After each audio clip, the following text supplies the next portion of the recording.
Sebastián, todo tu público. Listo, muchas gracias, Nasli. Buenos días, clase. ¿Cómo están? Espero se encuentren muy bien. Efectivamente, el día de hoy vamos a tocar un temita y es esa generalidad o el contexto de qué es este sistema del cual a nosotros los entes de regulación, ¿cierto? Y de supervisión nos exigen integrar, pues para cumplir con criterios de habilitación. Entonces, para el día de hoy vamos a profundizar un poquito sobre ese concepto, ¿cierto? De lo que es el SARLAF. El SARLAF es un sistema, ¿cierto? Es un sistema como lo denomina su nombre. Perfecto. Estamos compartiendo pantalla. Es un sistema que lo que hace es gestionar el riesgo, ¿cierto? Del lavado de activos. Este riesgo se nos puede presentar en las organizaciones, ¿cierto? Digamos, a través de terceros. Estos pueden usar nuestra maquinaria lícita, ¿cierto? Para que en ella hagan ese proceso que se llama pasos del lavado de activos, que lo vamos a ver más adelante. Dentro de nuestra organización utilizan nuestra maquinaria y al final pues tenemos un resultado de que ese dinero ha tenido una apariencia lícita. ¿Qué es el sistema? Entonces, el sistema de administración del riesgo del lavado de activos y la financiación del terrorismo es un sistema que está basado en un enfoque basado en riesgos, ¿cierto? Todo esto nace a partir, ya vamos a ver desglosando las organizaciones o los entes que se involucran, pero a partir de unas, digamos así, recomendaciones internacionales, así como existen convenios, tratados. Para este temita puntual surge algo que se llama el Grupo de Acción Financiera Internacional, ¿cierto? A través del grupo Edmond. Y estos grupos lo que hacen es generar unas recomendaciones. Estas recomendaciones se llaman las 40 recomendaciones del GAFI. Vamos a ir un poquito para adelante, ¿cierto? Estos son los sectores que he mencionado. Y estas 40 recomendaciones a nosotros nos dicen, digamos, como país, cuáles son esas orientaciones que nosotros debemos.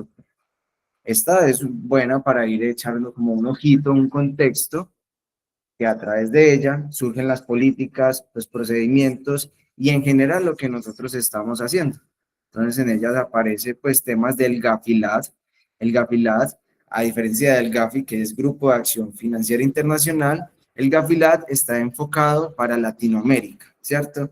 Entonces, en escala jerárquica, nosotros como país a través de la UIAF, que vamos a ver también este ente que está acá a nivel nacional, realizamos una serie de reportes, ¿cierto? Y esta institución empieza a medirnos como país. Eso nos puede a nosotros dar una clasificación, ¿cierto? Y esa clasificación genera medidas, si es un país con peligro, ¿cierto? Del riesgo de lavado de activos alto, medio, bajo. ¿Y quién juega esto? Por ejemplo, en inversión extranjera, ¿cierto? Cuando nosotros vamos a mirar, por ejemplo, un ROI, un retorno de la operación, ¿cierto? A nosotros el tema de país y riesgo país nos puede generar incertidumbre en los negocios. Entonces, digamos que estos reportes nosotros construimos desde la empresa, lo reportamos a la OIAF, la OIAF lo reporta al GAFI, al GAFILAT, ¿cierto? Y eso nos da como un contexto de país de nosotros cómo vamos. Pero entonces, bajándolo un poco más, hasta donde nosotros nos corresponde, ¿cierto? Entonces, hablamos de las 40 recomendaciones, acá habla de cuáles son esas recomendaciones del GAFI, ¿cierto? Nos habla, por ejemplo, de políticas y coordinación, qué es lavado de activos, qué es medidas preventivas y cuáles debemos como acatar en relación a las medidas preventivas, lo que debemos hacer, ¿cierto? Entonces, controles internos que debemos aplicar, ¿cierto? El tema de transparencia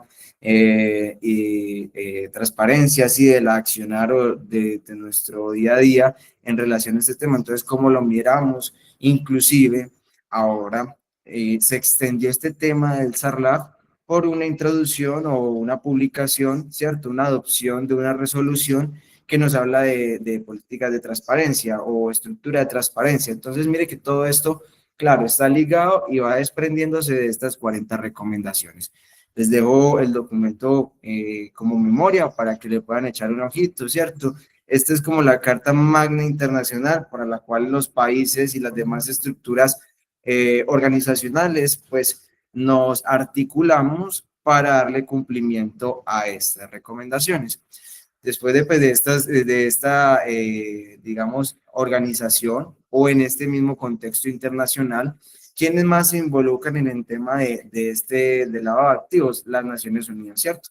Las Naciones Unidas tiene una oficina, que es la oficina, la ONU-FAC. Vamos a colocarla por acá. ONU-FAC, creo que es. ONUD, perdón. ONUDC. Esta. La Oficina de las Naciones Unidas contra la Droga y el Delito, ¿cierto? La ONUDC es la entidad que nos podemos sustentar porque a través de ella nosotros consultamos lo que son listas restrictivas, ellos tienen el conocimiento tanto personas naturales como personas jurídicas que estuvieron inmersos o estén inmersos, ¿cierto?, en este tipo de circunstancias. Entonces, a través de ellas nosotros vamos a generar consultas en alguna parte del debido diligenciamiento. Por allá, cuando nosotros nos dicen el conocimiento de esa contraparte o el cliente o el personal, ¿cierto? Vamos a integrarnos con ellos. A nivel nacional, entonces tenemos la Unidad de Información y Análisis Financiero. Esta organización, ¿cierto? Surge en 1999, si no estoy mal, con el fin de generar esta prevención. O sea, esto no es un tema nuevo, lo que pasa es que se ha venido desarrollando de forma paulatina, ¿cierto?, en el país. Pero esta organización surge con el fin de custodiar, ¿cierto?, y ser entes más proactivos que reactivos frente a estas circunstancias del lavado de activos y financiación del terrorismo. ¿Cómo así proactivos que reactivos, Sebastián? ¿Cuál es la función de la unidad de información? Unidad de información y análisis financiero. Bien su nombre lo dice, ellos repositan, centralizan la información de lo que son reportes de operaciones sospechosas, ¿cierto? De lo que son, por ejemplo, para algunas organizaciones, reportes objetivos, ¿cierto? Lo que son coincidencias en listas, coincidencias en noticias, operaciones intentadas, ¿cierto? Una serie de operaciones que de acuerdo a la especificidad de reportes, perdón, se debe realizar.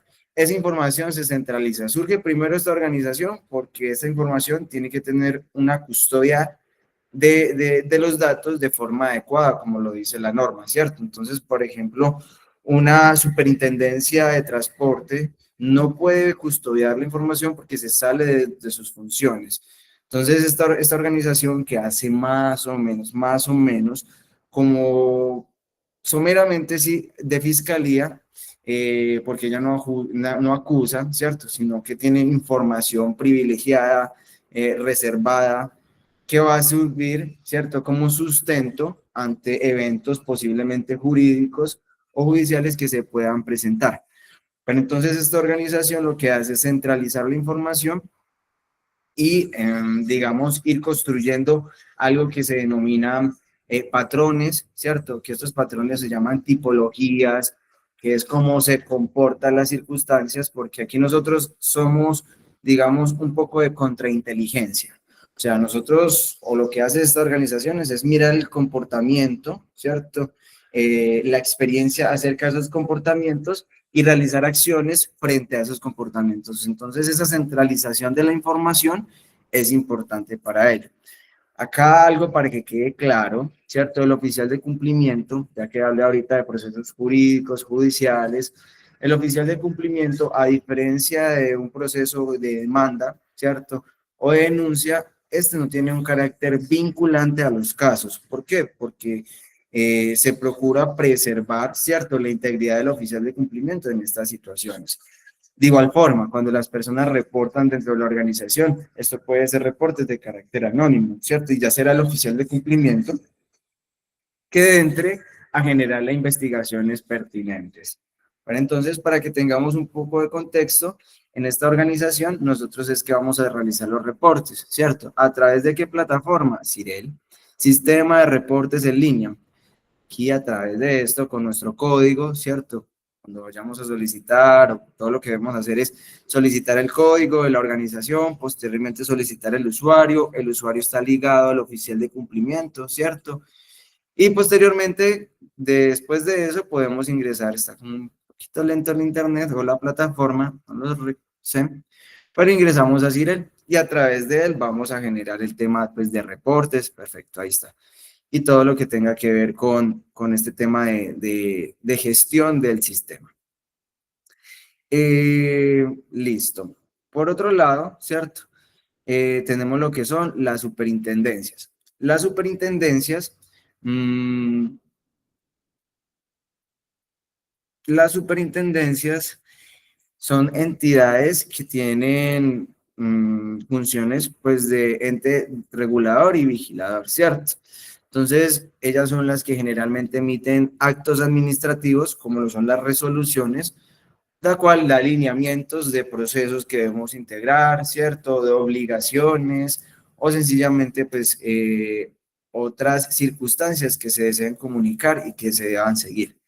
En este caso, la superintendencia tiene como dos vertientes importantes, ¿cierto? O bueno, dos estructuras, ejes, digámoslo así, importantes. Uno, nos dan marco, marco normativo, ¿cierto? Por el cual nosotros nos regimos. Entonces, en este caso, nos da a través de la resolución 2328 toda esa parte, ¿cierto? Considerando que es como todo ese sustento administrativo, que me dice a mí que yo debo integrar este sistema. Y nos da una parte del resuelve. Esta parte del resuelve es a la acción, a realmente lo que tenemos que hacer, ¿cierto? Entonces, ¿cuál es el objeto de esta resolución? En este caso, lo que debemos hacer es establecer lineamientos del SARLAB, ¿cierto? Nos da unas definiciones, nos da después de esas definiciones, nos dice cómo son esas o cuáles son esas actividades que nosotros debemos ejecutar. Mira que habla del grupo Gafi, que acabo de informar, que es Gafilat, ¿cierto? Ahorita vamos a hablar un poco de qué es el tema de lavado de activos, financiación del terrorismo, pues para entender el concepto desde el inicio. Habla de lo que es matriz de riesgo y otro tipo de conceptos, ¿cierto? Que es importante como irlos teniendo en cuenta, porque si ustedes ven por allá, ¿qué es P? PEP, persona expuesta políticamente. Tenemos que tener claridad de eso, porque, por ejemplo, si yo voy a prestarle como servicio especial de pasajeros, voy a tener un contrato, ¿cierto? Y ese contrato se da con una entidad pública y eso se dio a través de un ordenador del gasto. En ese caso, el del ordenador del gasto le vamos a llamar secretario. Entonces, digamos que en ese caso, esa persona es una persona expuesta políticamente. Yo tengo que saber que esas condiciones de PEP para esa relación comercial me categorizan o me da línea de cómo yo debo hacer el debido diligenciamiento.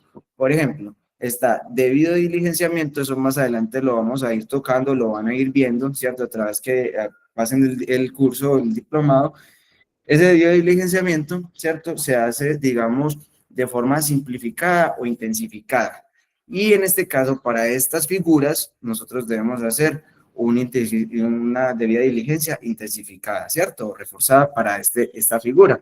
Entonces, es importante ir conociendo como esos conceptos que nos van a dar orientación de qué es lo que se maneja en el sistema.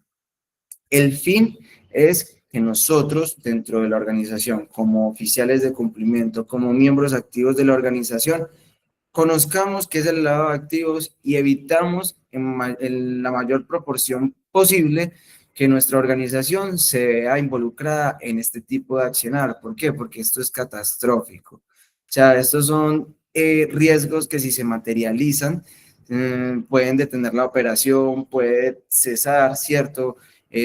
Parte pues de la planta de colaboradores, actividad económica, objeto social. Entonces, es muy importante que todos los miembros de la organización sepan qué es esto y qué circunstancias o qué nos podemos atener.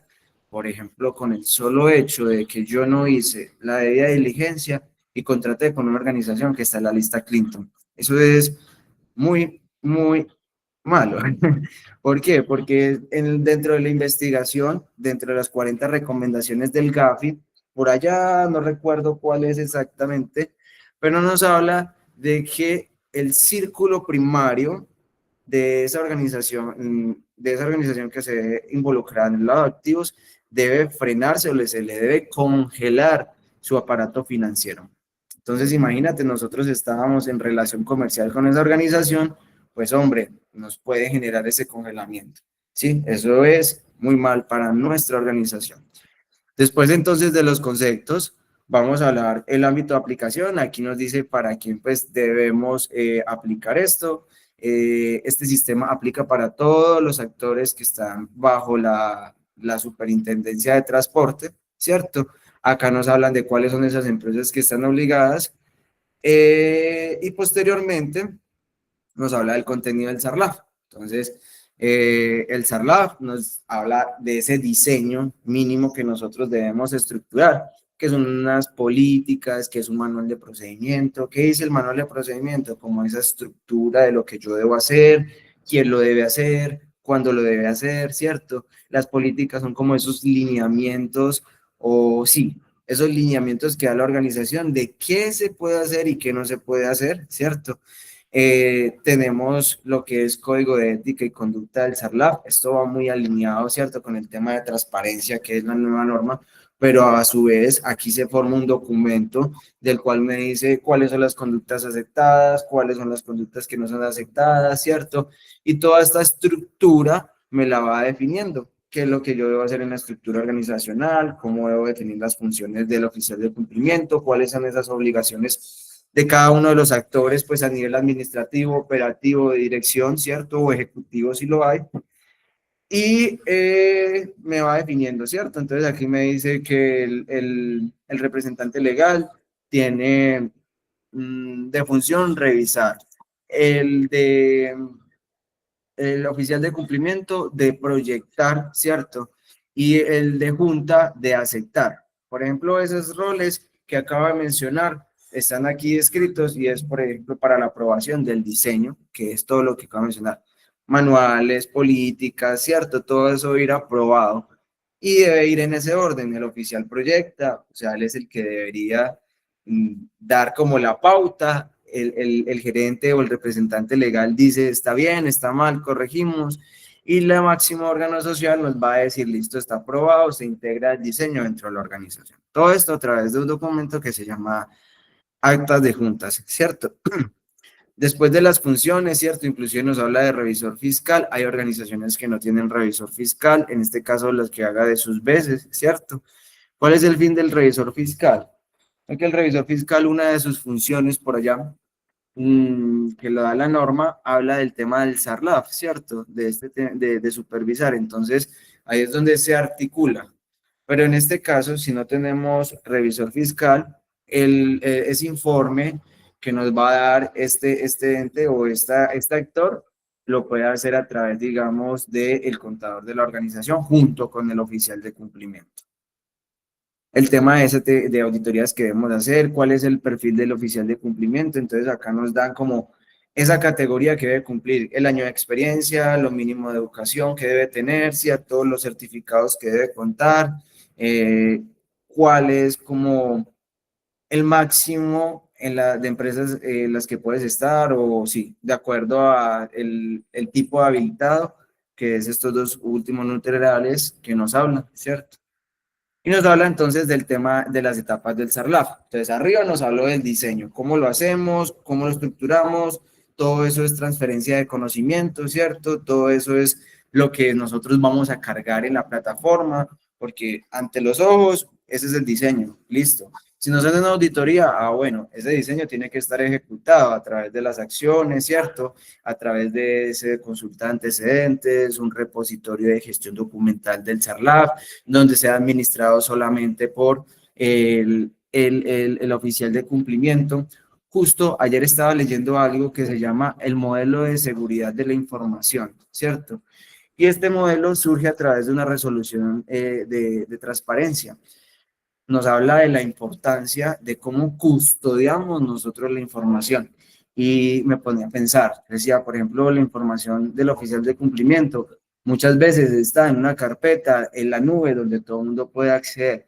Nosotros no estamos cumpliendo de tal forma con la norma, porque nosotros, por allá hay algo que se llama información confidencial. Y la información confidencial está ligada al tema de los datos personales, bases de datos, nombres, cédulas, todo eso. Entonces, esta información que maneja el oficial de cumplimiento es una información confidencial. Y este modelo de seguridad nos habla de tres cosas. Nos habla de la confidencialidad del documento, nos habla de la integridad de la información, o sea, que no sea alterable, y nos habla de la disponibilidad para acceder a ese documento, ¿cierto? Entonces, esto lo menciono porque el oficial de cumplimiento por acá, nos habla de la necesidad de tener un tema de repositorio de gestión documental, velar por el adecuado archivo de los soportes documentales y demás adecuado, ¿cierto? La norma es interpretativa. Cuando nosotros nos dicen adecuado, nosotros nos pueden estar ingiriendo en que para adecuado ellos es ceñirnos a la norma. ¿Y qué es un adecuado archivo del soporte de documentos? Esto es lo que les acabo de mencionar. Entonces, este tipo de información que vamos a empezar a diseñar a través de manuales, todo esto debe ir custodiado por el oficial de cumplimiento y de forma real, o sea, si es confidencial la información. El oficial de cumplimiento en este caso no es un actor del cual, digamos, no puede acceder de forma transversal a la organización. Me explico. Él puede ir hasta un miembro de junta o hasta un conductor y puede generar las investigaciones en cualquiera de esos niveles jerárquicos, ¿cierto? Entonces, por esa información propia es que él la debe custodiar. Bueno, proseguimos acá, ¿cierto? Entonces, estábamos hablando de las etapas del SARLAF y mencionaba de aquí en adelante lo que es gestión del riesgo. Entonces, por allá, aparte de nosotros generar ese diseño de qué es lo que vamos a hacer y que está descrito esto, estas etapas deben estar en el diseño, entonces empiezan a hablarnos de la gestión del riesgo, ¿cierto? Entonces, la gestión del riesgo nos va a dar unos parámetros que debemos empezar a cumplir. Estos están descritos acá, lo que es identificación, medición, control, monitoreo, ¿cierto? Y son como unas series administrativas o actuaciones administrativas para nosotros gestionar, ¿cierto? Porque si vemos nuevamente el nombre, Sistema de Administración de Riesgos, listo, ISO 31000. Nos habla entonces, o enfoque basado en riesgos. Entonces, claro, para eso tenemos que saber la gestión del riesgo. Y acá nos dicen como de forma general esos pasos que debemos cumplir, ¿cierto? El tema de los procedimientos, pues, que deben estar estandarizados, ¿cierto? En este caso, el procedimiento de conocimiento del cliente o la contraparte, como esos datos mínimos que nosotros debemos como recoger o reconocer, ¿cierto?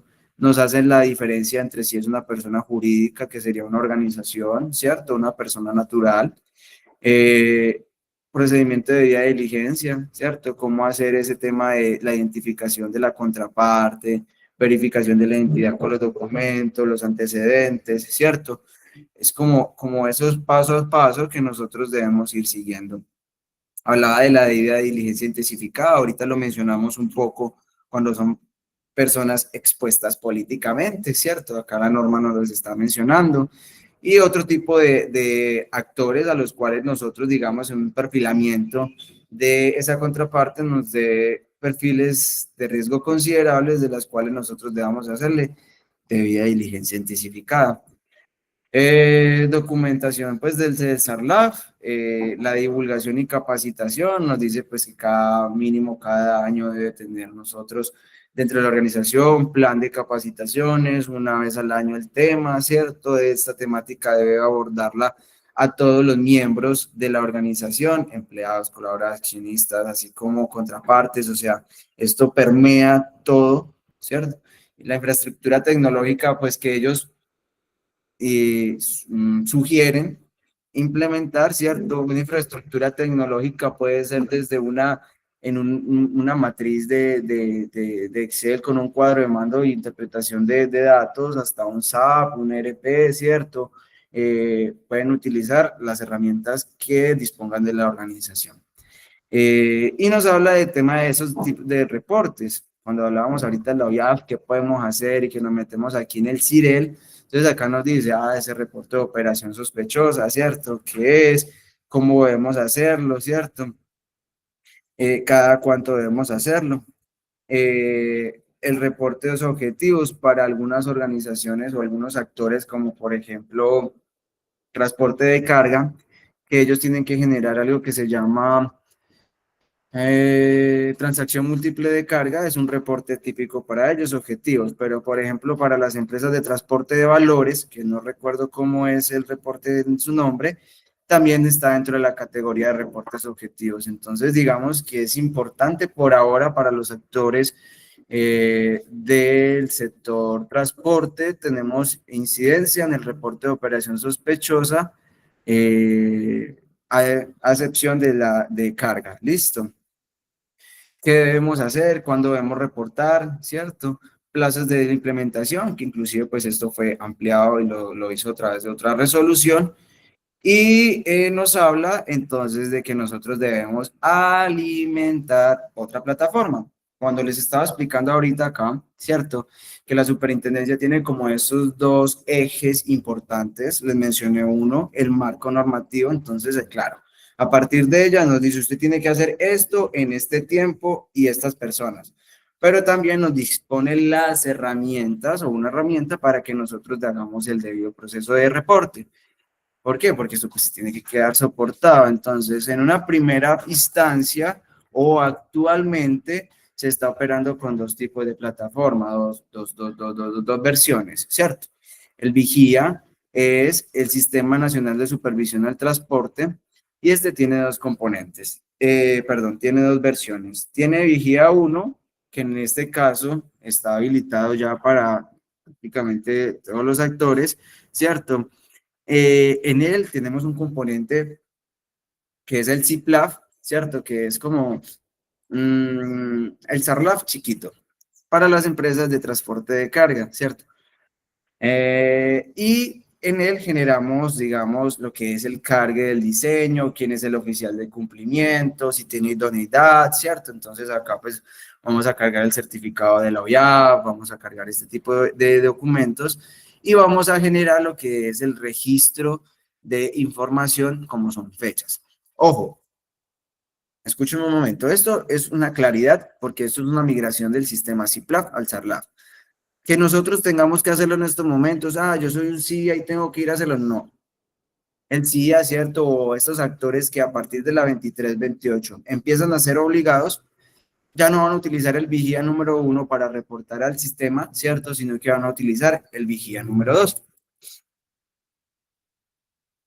En este vigía número 2, nosotros vamos a encontrar un módulo similar a lo que es el vigía número 1. ¿Qué pasa? Actualmente, nosotros que debemos registrar aquí en el vigía número 2, lo que es en relación al SARLAF, claro está, lo que es el tema del oficial de cumplimiento y su idoneidad. Seguramente en las próximas semanas va a salir una actualización donde vamos a tener más módulos. En estos módulos, generalmente, cargamos lo que es el diseño, manuales, actas por el cual se aprueba el diseño, ¿cierto? Todos estos documentos de soporte, pero también entonces vamos a generar reportes periódicos. Entonces, ¿qué pasa? Que cuando nosotros aquí en la OIAF vamos a generar un reporte de operación sospechosa ausente, o sea, no se dio, lo vamos a reportar tanto acá, ¿cierto? Como en esta plataforma. Actualmente no se maneja de tal forma, pero en el Vigía 1 tiene ese mismo comportamiento. Seguramente en el paso del tiempo, y por eso también fue una ampliación del plazo, fue esta adaptación, porque de alguna forma ellos tienen que generar un control. Entonces, solo disponiendo en el módulo quién es el oficial de cumplimiento, no se está generando un control adecuado del sistema, ¿cierto? Y recordemos que entonces ellos no supervisan. Para supervisar tienen que saber cómo nosotros como organización estamos gestionando. Entonces, en una próxima actualización, me estoy adelantando un poco para que lo tengan en cuenta a través de esta plataforma, entonces reportaremos esa información, aparte del oficial de cumplimiento, como unas fechas, o puede que inclusive también nos pidan subir soportes, ¿cierto? De esos reportes de operaciones sospechosas que nosotros hacemos, negativos o positivos. Son las dos circunstancias de las que nos pueden presentar. en esto, entonces, en relación a lo que es las plataformas que nos dispone la superintendencia.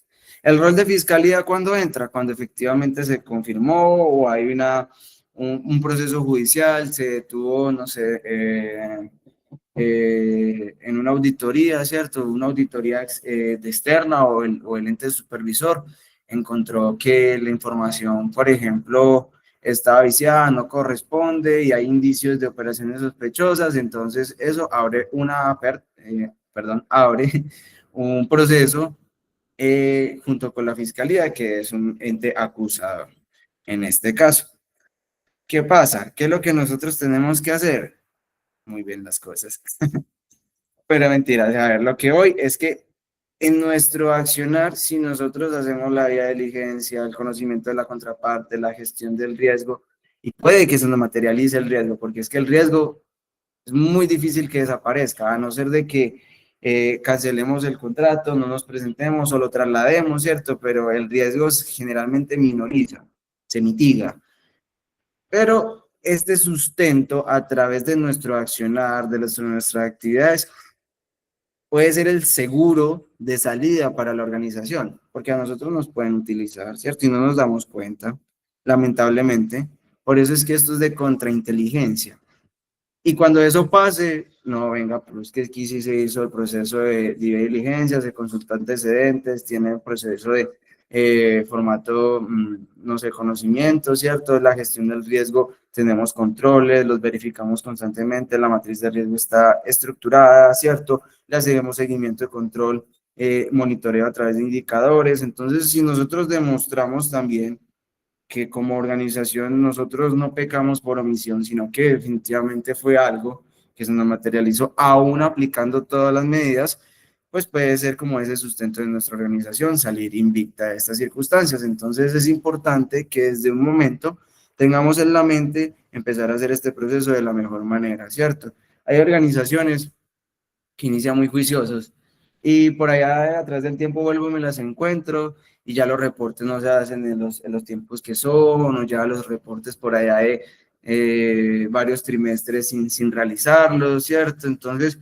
Dios no lo quiera, pasa algo, a nosotros nos ve la autoridad y nos dice, pero es que ustedes no ni siquiera gestionan el proceso, ¿cierto?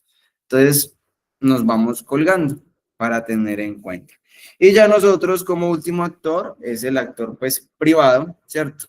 Eh, Nosotros acatamos lo que nos, digamos, direcciona nuestros entes habilitadores o de supervisión y lo bajamos a la organización. Entonces, ¿qué debemos hacer? Sí, listo. Nosotros ya somos esa parte desde allá operativa donde nosotros recogemos información que luego va a ser procesada en la OIAF. Esto sirve para metadatos, ¿cierto? También nos sirve a nosotros para organización, conocer el contexto, que es importantísimo. Este es el primer paso y nos lo habla la norma, ¿cierto? Por acá nos dice que lo primero que debemos hacer es conocer el contexto, dónde nosotros estamos parados. Claro, por ejemplo, una organización como lo es un centro de enseñanza, un centro de escuela automovilística o una empresa de transporte especial de pasajeros, es su contexto es muy diferente y el cliente, digamos, para la escuela de enseñanza automovilística puede ser, digamos, menos significativo el que va y paga el servicio por la escuela, ¿cierto? Puede ser, estoy diciendo, o el que va y paga una infracción en un organismo de apoyo al tránsito. Así es, en la especial de pasajeros, un cliente que me contrata el servicio para que le mueva sus empleados, no sé, en una zona minera de X parte del país, ¿cierto? El cliente en el primer caso va a representar un menor riesgo, ¿cierto? A lo que nosotros estamos buscando. Me va a pagar 90.000 pesos por la disminución de, por ejemplo, de una infracción, ¿cierto? A el otro que me va a pagar 5 millones. Ahora, diferente fuera el caso que esos 90.000 pesos fueran, no sé, recurrentes, ¿cierto? Diarios, ya es diferente. Entonces, como, ¿esto aquí qué está pasando? Eso sería una señal de alerta. No sé si pase, no pase, pero eso habría que entrar a investigarlo un poco más. Y así es que tenemos que empezar a pensar, como esas circunstancias atípicas de nuestro contexto, cómo me pagan, si me pagan en efectivo, eso se llama canales de distribución, o si me pagan a través de la banca tradicional, quién es esa persona, quién es esa contraparte, todo esto nosotros tenemos que irlo como interiorizando poco a poco. Eso es un proceso, tiene curva de aprendizaje, ¿cierto? Pero el fin de esto es no perder la moral y siempre tener en cuenta que nosotros somos como ese escudito de la organización frente a este tema tan importante. Entonces, etapa de identificación del riesgo, etapa de la medición, control, monitoreo. Listo, esto ya lo habíamos tocado por acá. Y el privado. Entonces, vamos un poco más adelante.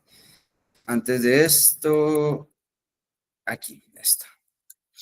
Entonces, el objetivo pues de este módulo, como lo hemos como empezado a tocar, es como darle un contexto a lo que es ese tema de lavado de activos dentro de la organización. Ya vamos a hablar puntualmente de estos términos, ¿cierto? ¿Qué es lavado de activos? ¿Qué financiación del terrorismo? Importante para saber qué vamos a tratar.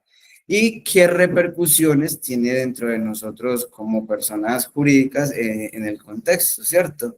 Cómo nosotros debemos actuar más que todo de carácter preventivo, ¿cierto? Frente al reactivo. Es importantísimo, porque generalmente cuando ya es reactivo, los riesgos pues ya se han materializado y ya entonces de ahí para allá tenemos es que medir consecuencias y ya esa estabilización de la contingencia nos puede salir más costoso en recursos, ¿cierto? Sanciones, talento humano que debamos desplegar, tecnología, estrés. Entonces, por eso es muy importante empezar a entender que esto es de forma preventiva. Y lo digo también porque proyectamos una matriz, la primera vez nos queda espectacular, le damos unos índices de riesgo atinadísimos, unos controles, y vemos por allá 2 años la misma matriz, pues no está siendo efectivo. Eso de prevención no tiene nada, ¿cierto? Porque no estamos ahí pendientes del proceso. Prevenir es entender que el contexto cambia, es entender que la actividad es fluida, es constante, es periódica. Yo sé que es un bracito más que debemos cumplir, pero administrativamente, digamos que así como el proceso, no sé, de talento humano con el personal, el proceso comercial, tenemos unos procesos legales mínimos por cumplir.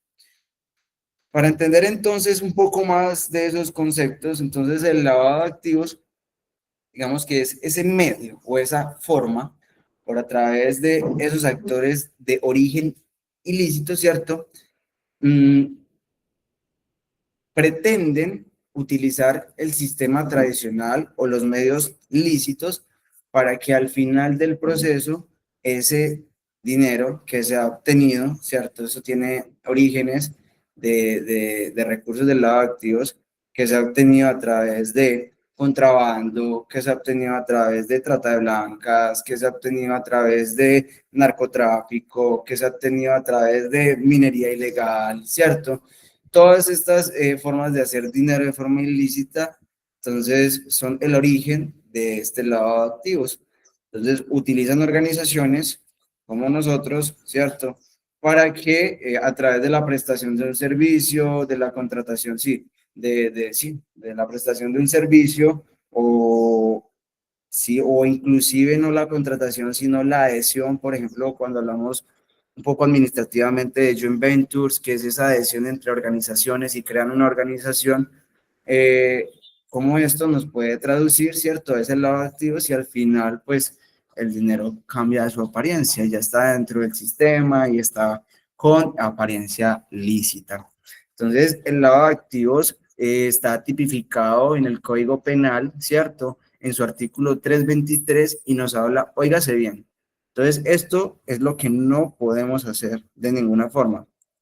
Adquirir, resguardar, invertir, transportar, transformar, guardar o administrar bienes. Entiéndase la palabra bienes, que hay bienes de todo tipo, hay bienes tangibles, intangibles, ¿cierto? El dinero es un bien, el contrabando es un bien, Entonces, entiendas el contexto tan amplio que tengan orígenes en actividades ilícitas. Entonces, si utilizan un vehículo, por ejemplo, para mover mercancía de contrabando, estoy dentro de lo que se me categoriza como lavado de activos, ¿cierto?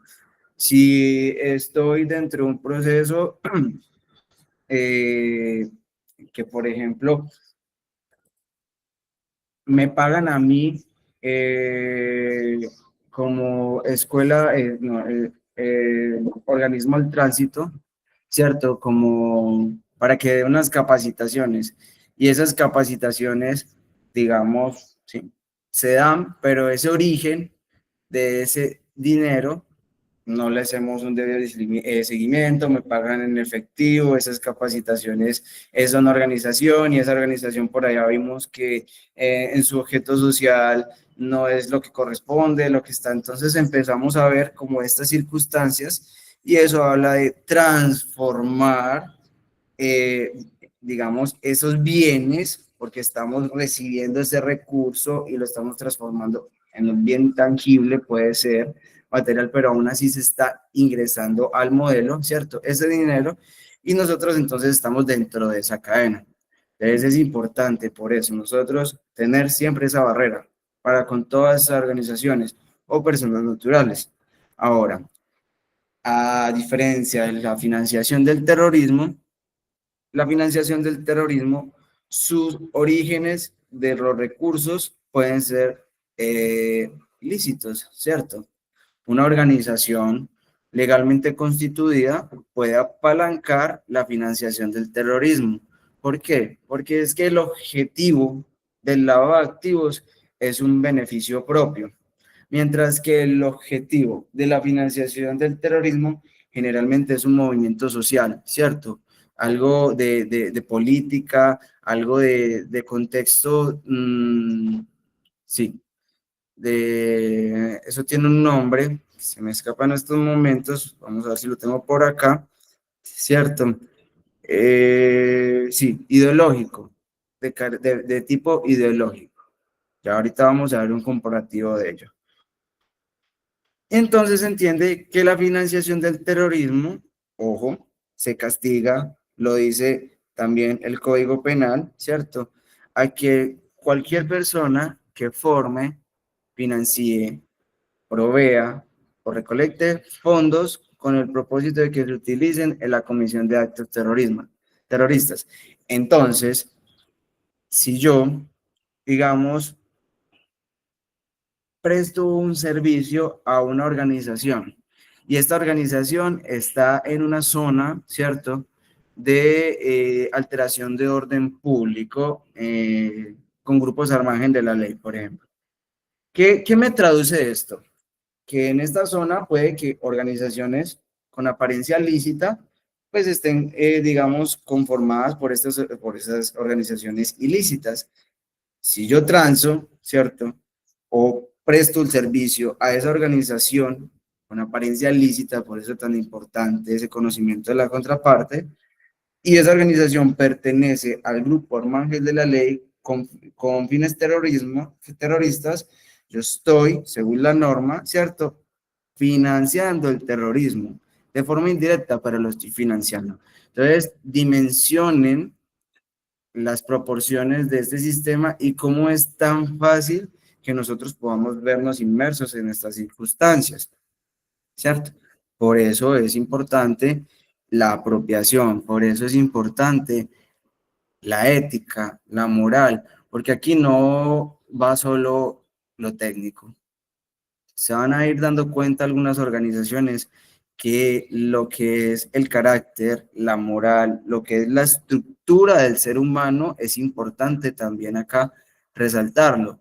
Y por eso aquí en las capacitaciones no solo es importante ir a hablar de esto se reconoce de tal forma, usted tiene que, no, aquí también aparte de lo técnico es, usted debe tener estos principios dentro de usted o están esos principios dentro de la organización, usted como de miembro colaborador tiene que hacer parte de esta cultura organizacional, se tiene que incidir, ¿cierto? Desde ese enfoque desde la dirección o la supervisión, digamos, que tiene el oficial de cumplimiento y en sí la organización, tenemos que empezar a abordar ese sistema, porque si no, pan de cada día. La gente sabe cómo hacer el trabajo, pero hay unos beneficios de por medio, ¿cierto? Entonces es importante. Eso lo dejo a criterio de cada persona. Es una introspección que debemos hacer. Listo. Estas etapas están relacionadas al lado de activos, entonces, claro, eso tiene que tener un proceso, ¿cierto? Por el cual al final se da una apariencia lícita. Entonces, por ejemplo, vamos a hablar de dos métodos, ¿cierto? En el proceso de colocación. Esto es muy genérico, pero para que vayan dimensionando. Los métodos en el proceso de colocación, por ejemplo, hay un método que se llama el método pitufeo o el método Wahala, ¿cierto? Entonces, el método pitufeo es cuando se cogen múltiples individuos y a esos múltiples individuos se les da una proporción, ¿cierto?, del dinero para que estos generen una transferencia, una contratación del servicio, ¿cierto? O algo que le permita introducir ese dinero dentro del sistema, ¿cierto? Pero en pequeñas cantidades. Porque si son en grandes cantidades, esto de en una banca o en un sistema, eso se activa una alerta, ¿cierto? Entonces, en pequeñas cantidades. Por eso llaman pitufeo, porque son como pitufos. Listo.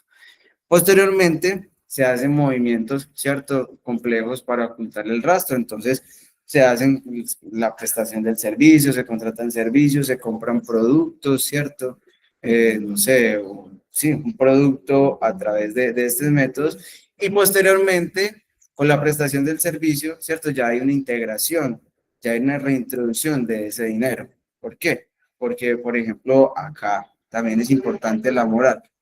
¿Por qué? Porque si yo en una factura puedo o genero sobrevalor de las facturas, ¿cierto? Es un método en que yo puedo decir, bueno, prestó su servicio, ese servicio se dio por esto, pero este es el valor que no correspondería, ¿cierto?, a la prestación de ese servicio o producto. Entonces, al final de cuentas, ya hubo una integración, ¿cierto? Se lavó el dinero. Entonces, esos son como los tres pasos. Hay múltiples métodos. El método Wahala, a diferencia del pitufeo, no utiliza método bancario, ¿cierto? No hay un cómo rastrearlo. Utiliza a varias personas, pero a través de un canal de distribución en efectivo, ¿cierto? Es más difícil todavía de rastrear. Pero es por ello que nosotros debemos empezar a generar ese tipo de políticas, por ejemplo, de cuánto yo recibo en mi organización a través de efectivo por pago, ¿cierto? 5, 10, 15, 20, 30, y si recibo, si se superara ya que de esos límites, ¿qué debo hacer? ¿Cuáles serían como esas circunstancias atípicas? ¿Para qué? Para yo tener controlado, ¿cierto? ¿Qué es la transacción múltiple de carga, por ejemplo, para colación? Es múltiples pagos en efectivo por las prestaciones del servicio. Entonces, si yo tengo, digamos, estructurado lo que es los pagos en efectivo, entonces voy a saber cuánto voy a recibir de acuerdo a mi objeto social. Ah, bueno, es que es un cliente y llevamos 25 años y desde 25 años me paga así, listo, está bien, que se me siga pagando así. Ojo, esta persona me representa un mayor riesgo. Habría que investigar un poquito más. A mí me haría alerta. Hay personas que les gusta el efectivo, está bien, no hay problema, pero tendría que entrar a investigar un poco más.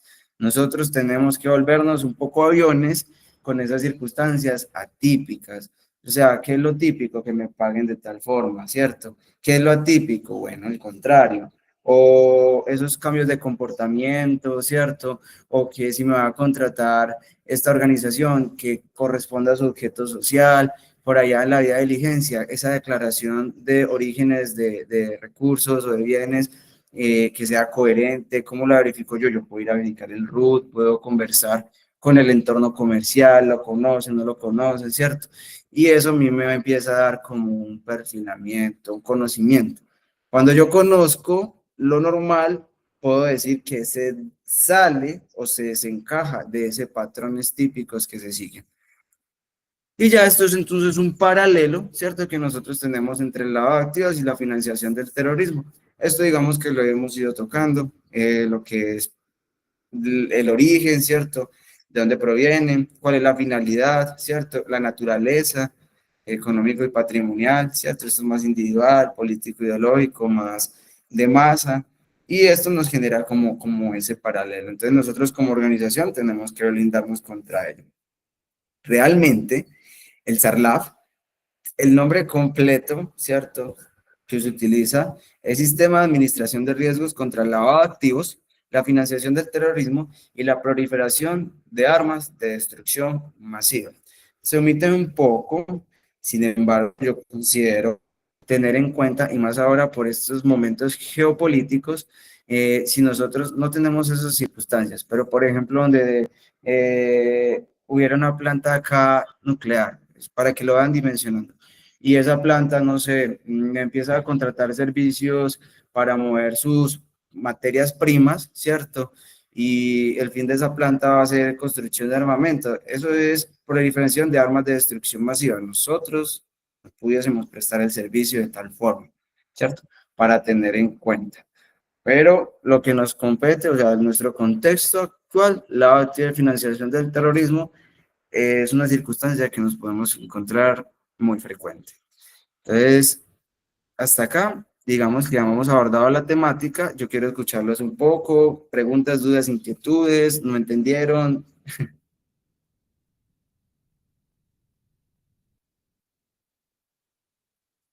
Sebastián, yo creo que les quedó muy claro. No, Espero habían que sí. dos inquietudes en el chat, pues que mientras estabas como ahí hablando les respondí. Una tiene que ver, como vemos, que preguntó sobre dónde aparece en la relación de estas listas, pero era cuando estamos hablando de esa diligencia intensificada para las personas políticamente expuestas, pues Sí, por el nivel de riesgo que representan para la organización. Sin embargo, es recordarles, o sea, cada organización, de acuerdo con los contratos, de acuerdo con los convenios que tiene establecidos, de acuerdo a su proceso interno, de acuerdo a sus clientes, proveedores, zona geográfica donde normalmente desempeña sus actividades, podrá decir a qué clientes, proveedores y empleados le hace debida diligencia, porque su afectación en el sistema es mucho más alta que otros. ¿Listo? A todos hay que hacerle debida diligencia, ¿sí? Hay unos que adquieren unas listas restrictivas mucho más complejas porque manejan dineros del exterior, porque hacen operaciones del exterior. Hay otros que lo harán por el valor y monto del contrato, porque representa el 50, 70, 80% de su patrimonio o flujo de caja, etcétera. Entonces, cada organización, de acuerdo a su necesidades específicas, identificación del contexto y lo demás que mencioné, determina a quienes le hace la debida diligencia intensificada y a quienes considera que le va a hacer una debida diligencia mucho más sencilla o menos compleja. ¿Listo? Entonces, volvamos a las listas OFAC, Procuraduría, Contraloría, Policía, Interpol, etcétera. Son una cantidad de listas, pero cada organización determina qué paquete le conviene más para lo que tiene y maneja. Por acá otra pregunta que hizo Ladis fue que ella es contadora de un centro de enseñanza, entonces preguntaba que si ella sí podía ser oficial de cumplimiento. Volvamos otra vez al punto. Si es posible, siempre y cuando, ojo, siempre y cuando no exista conflicto de intereses. Si hay un conflicto de interés o yo formo parte de la junta o soy una de las dueñas de la organización o definitivamente es que yo figuro como contador y representante legal, ahí no, ¿listo? Siempre y cuando no exista conflicto de intereses, se pueden organizar. También entendemos que hay organizaciones que apenas son 3, 4 personas y esas 3, 4 personas hacen el trabajo como 10. ¿Listo? Entonces, es determinar si no tienes ese conflicto. Si hay un conflicto, no. Si eres representante legal, no. Si formas parte de la junta, no. Si eres dueña de la organización, tampoco. ¿Listo? Y no sé, por aquí alguien tenía la mano levantada. Espera un momentico, ya reviso. Espera un momentico. Qué pena. ¿Sí? ¿Quién tenía la mano levantada? Espera un momentico, Sebas. Sí, dame un segundito. Aquí. Espérame. Espérame que estoy tratando de darle aquí para que se me mueva la mano y no se me mueva. Listo. Voy a detener la grabación un segundito. Listo. Con la grabación. La grabación. Imagínate.